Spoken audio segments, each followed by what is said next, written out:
Every day I learn, but this video has taught me way too much. This video I'm going to share today has taught me way too much, guys.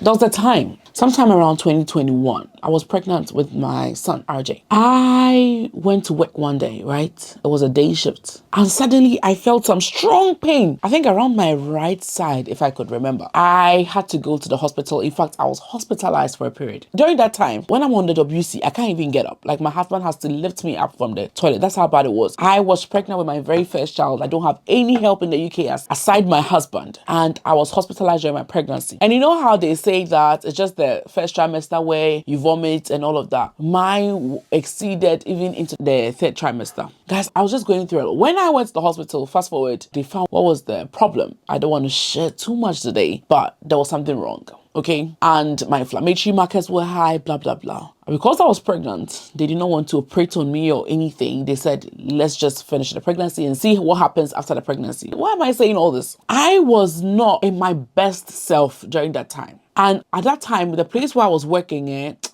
even like I want to cry saying this, there were 2 floors. Okay, it was a nursing home at the time that I was working in, and there were 2 floors. There was a ground floor where it's a dementia unit with 15 residents, and there was a top floor where it's a nursing unit, okay, with 24, 25 residents. And that's not it. Aside the 24 upstairs, for the top floor, there was one other patient downstairs or one other resident downstairs that when you're working on the top floor, you had to account for. So fast forward, I asked them to switch me back to night because I felt like the night was way better. Because in the morning, I'm usually nauseous. In the morning, I could not stand. So I asked them to switch me back to night, and then they did. But even that, it was not easy like that for her to switch me to night. Now, I was saying that I prefer to work downstairs because the downstairs one is 15 residents, and you usually have a male carer who is very strong to help you, and it's just one corridor, and it's dementia. Most of the time, they sleep in the night. Some of them don't even know how to use the buzzer, right? Because of the severe mental, deterioration.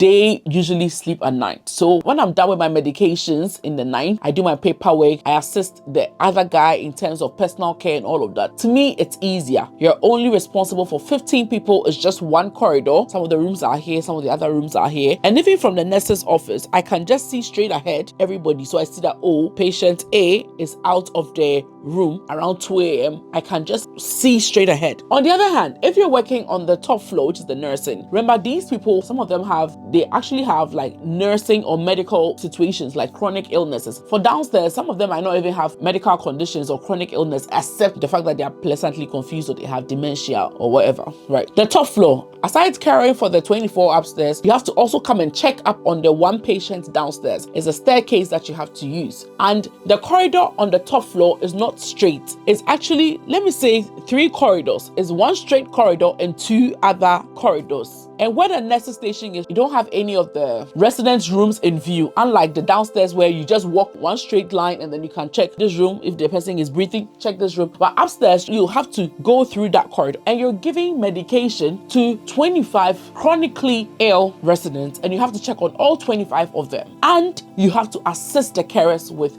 personal care as well. So I was like, no, this is too much. I would rather prefer to work downstairs. So it was a back and forth. The deputy manager at the time did not like the fact that I wanted to work downstairs. So he put me upstairs, right? There was one particular shift that I said, no, I'm not going upstairs because I thought you guys said I can work downstairs. And it was a back and forth. He sent me a message. I thought he had agreed. I didn't read the message well. I went there and there was somebody already downstairs taking handover. I was like, why? Guys, this is me, heavily pregnant. And I had just been discharged from the hospital after the issue that I had, after the acute illness I had, where they didn't want to operate on me until after the pregnancy, and then they'll see whether they need to operate or not. People understand why I'm sharing this story very soon. Guys, they insisted. They called our head manager and she threatened me that if I told her I'm going home because I cannot work upstairs. It's too much. She threatened me at the time. I didn't have my ILR. I didn't have my passport. I was so scared. I used my heavy pregnancy to go upstairs, take care of the 24 people or 23 people upstairs and the 1 person downstairs. I struggled, but I had to. She threatened me, guys. She threatened me.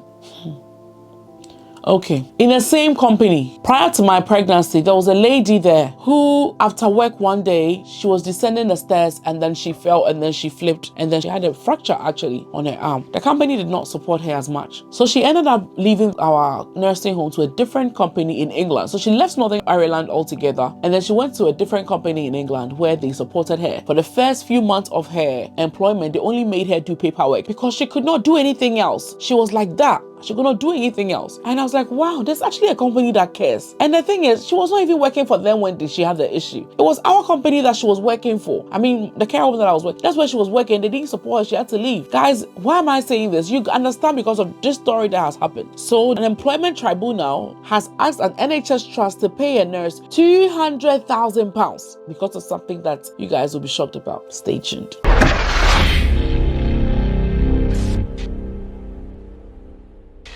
So guys, welcome to another episode of Struck Off, a series on this channel where we talk about things that health professionals did that nearly put them in trouble, or things that health professionals did that put them in trouble. And then we'll get some, education from their stories. The funny thing is, today's story is not about what a healthcare professional did. It's actually about what an NHS Trust did that put them in trouble with an employment tribunal. And now they've been asked to pay this nurse £200,000. What happened? Okay, so first of all, this nurse is called Mr. A. McGuinness. I like the name. Nice name, McGuinness. I've never heard McGuinness before. Okay. This nurse has over 25 years of nursing experience. This is somebody definitely will have in-depth knowledge and will know exactly what he is doing. With 25 years experience, that's massive, baby. So this nurse, one day something tragic happened. First of all, let me say that he was a community nurse. So for those of you who don't know what a community nurse is, they actually, like the name says, they work in a community. Okay, so they are not necessarily in a hospital or in a nursing home. They are in a community, and sometimes when people are discharged and they are recovering, they go there and then they administer medications. And sometimes for people who are okay and they don't necessarily have to be in the hospital, but they have some medications to receive, they go there. Let's say they take your blood sample, they administer medications, they give you some medication, they report back to the GP or the hospital if there's the need, they dress wounds and all of that. They come to your home to do that. Okay, let me say, like somebody also say a district nurse or community nurse, right? So that's what this Mr. A. McGuinness did. Now, what happened? Something tragic happened to Mr. McGuinness. About 2016, Mr. McGuinness suffered from a brain hemorrhage. So as a nurse, I would say a brain hemorrhage is like a stroke, right? Or a stroke, okay? But the article I'm reading from, or I read from,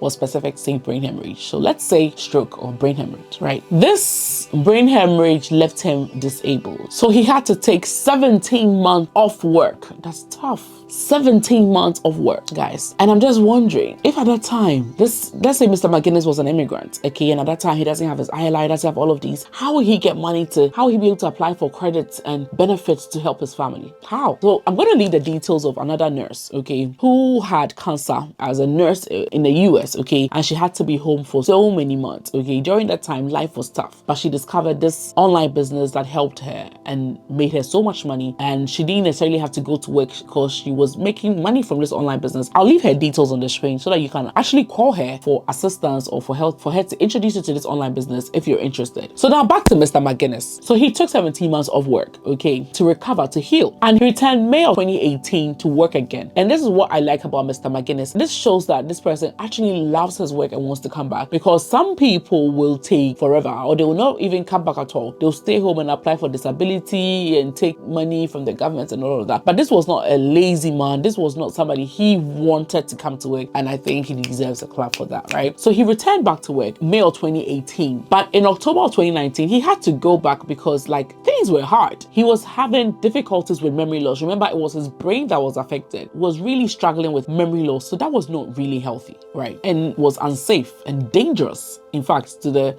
patients that he was in charge of. Mr. McGuinness, very strong, determined man, returned back to work February of 2020. He says, no, I won't let this stroke put me down. I love my job and I will work. So he came back again for the second time, February of 2020. Guys, listen to the story. So he contacted RCN and they demanded for reasonable adjustments for his work so that it will make the work easy for him. Remember what the other nursing home did for my friend? They made her do only the paperwork of nursing because at the time she was healing from a fractured arm. So Mr. McGuinness's RCN RCN rep and himself, they contacted the NHS Trust to ask for, reasonable adjustment to make his work easy because he's come back the second time, right? Now, what did the trust do? So let me say that although he works as a community nurse, the community nurse, they fall under a setting like NHS Trust. So community nurses, in essence, they also work for the trust in that catchment area where the community or the district where he is in charge of falls under. I hope I'm making sense. So when I say NHS Trust, somebody will say, but he doesn't work in the hospital. But just understand that they are employees of that trust, okay, in that catchment area where that district is or where that community is. Hope you understand, right? Now, after they made all of these requests that please make reasonable adjustments to his work, blah, blah, blah, in February, they did not mind them until August 2020, when they began to, implement some of the things that they had asked for. Just a little of it. And then finally in December of 2020, they made further adjustments to his job for him. According to Mr. A. McGuinness, he said he actually had to be the one to change. It's like they did not care. It's like they didn't have him at heart. Like they did not care, right? One, he said he was left with more patients than he was able to care for on multiple occasions. And anytime he asked for help, he was told that there was no help. There was none. He said this left him alone. He felt unsupported and they left him in dangerous situations because remember, he had just recovered from a brain hemorrhage, which is not a joke. And this is not a lazy person. The NHS is always crying that they need staff. They are begging retired nurses to come back and all of that. And this person said, no, I won't stay home. I'll come back. And this is what you're doing to him. Now, finally, when they provided him with the reasonable adjustment stuff that he needed for his work to be okay, he said he did not receive any training on how to use them. So now, because he says, okay, now I want a mobile phone, as an example, you brought the mobile phone, you didn't even tell him how to switch it on, you didn't tell him how to use it, just left it to him. It's like you're being forced to do it because probably he involved RCN. But you people do not want to sort of like go further to actually help him, to actually make the work easy for him. It's like you don't care. Now, in April of 2021, he suffered a mental illness. Sometimes all of these stresses, these little bouts of stress and, failures here and all of that, they all add up together to destroy the human health or the mind or the mental health of someone. He had mental illness or he had a mental health crisis around that time. Due to all of these failures, you can't tell me these things are not because they were a major stress in his life. And if you know about health, you know that stress is a major contributing factor to your body's inability to fight infections or to fight illnesses. The part that he said that touched me, he was like, the trust managed to ruin the last years of the career that I loved so much. Guys, all the things that he was asking for was actually like here he wanted laptop memory aid and a recorder where he can actually speak to the recorder, right? And then it will print out, whatever he has said, okay? So it wasn't really like he wanted a private jet or something like that. It was something basic that the trust can easily afford if they want to. I mean, if they really wanted to, they could. Let me read what he said. He said, the trust management ruined the last years of the career I loved due to their failure in implementing several of their own policies. So these were policies that the trust already had. Now he said, so at the employment tribunal, okay, when they were, talking about the case, RCN's Northwest senior legal officer who supported Mr. A. McGuinness at the tribunal, who was called Ferguson Doyle, he said, while this was a complex case for many reasons, I could see that the member had been put into a position where not only had he been forced into deciding to retire, but he was also continuing to suffer with his health because of his treatment at work. Now, the spokesperson for the NHS Trust said that we are aware of the employment tribunal findings, which concluded the trust had failed to make workplace reasonable adjustments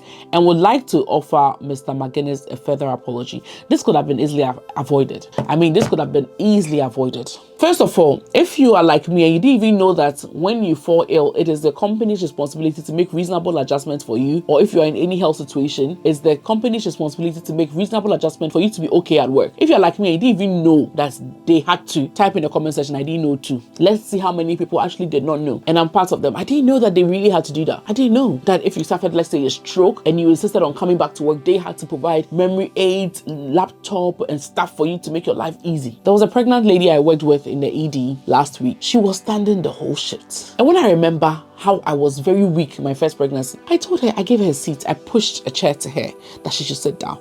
She said, no, it's okay. I said, hey, have you been risk assessed? You are going back and forth and you need to rest. Even me that I am not pregnant, I'm tired. She said, I told them, have you asked to be risk assessed? She said, no. I said, they need to risk assess you. And then she said, well, I went to see them for them to give me only 9 shifts, but they said no. I hope she watches this video and she knows she actually has the rights to demand that. For lack of knowledge, we perish, guys. We perish. We've been suffering. I interviewed a lady here on this channel. I'm sure most of you watched it. She's a single mother and she has a child. The NHS Trust are so supportive that she goes to work maybe like an hour or two late every day because of her arrangements for childcare. And they are fine with it. Some trusts are actually doing well. A word to the wise is enough. So fast forward, they've been asked to pay Mr. A. McGuinness £200,000 as compensation. They cost him his mental health and they've made him retire early. So now they are paying him over £200,000 actually. What do you think about this? I wish I knew this when I was pregnant. I wish I knew. Thank you guys for watching. Bye.